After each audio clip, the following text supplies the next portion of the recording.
Hey guys, so in this video we have been asked to solve this question, which is 2x plus 3y equals sin x. We have to find the derivative of that. So this question can be done with two methods. I'll be solving both the methods.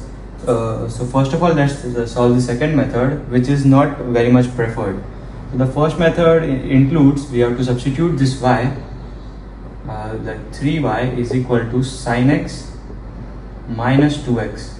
We are trying to keep this y at one place and moving the entire question that side. So it would be y equals sin x minus 2x divided by 3.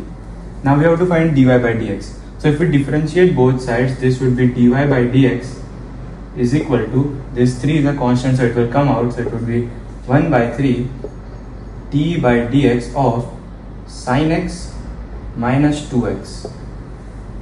After this, it would be 1 by 3. Differentiation of sin x is cos x, and the differentiation of 2x, so 2 will come out because in derivative and integration we have to take the constants out, and it would be d by dx of x. So this will cancel out, so the final answer would be cos x minus 2 upon 3. This is the final answer. This method is not preferred a lot because in most of the questions you will have to do a long method if we substitute y. So normally we can solve it this way. We have this question, we will directly differentiate both sides. So the differentiation of 2x would be, as we have done here, 2x would be 2 and plus 3 is a constant, so 3 will come out, and we have to differentiate this y, so it should be d by dx of y is equal to, the differentiation of sin x is cos x. You have to learn the identity, and to do that you will have to see the basics of differentiation video. It will be linked in the description box.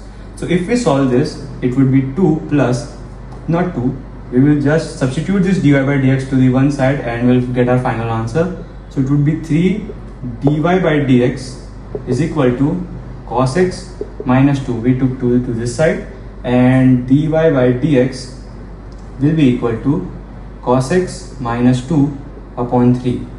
Both the answers are equal, so we have solved it correctly.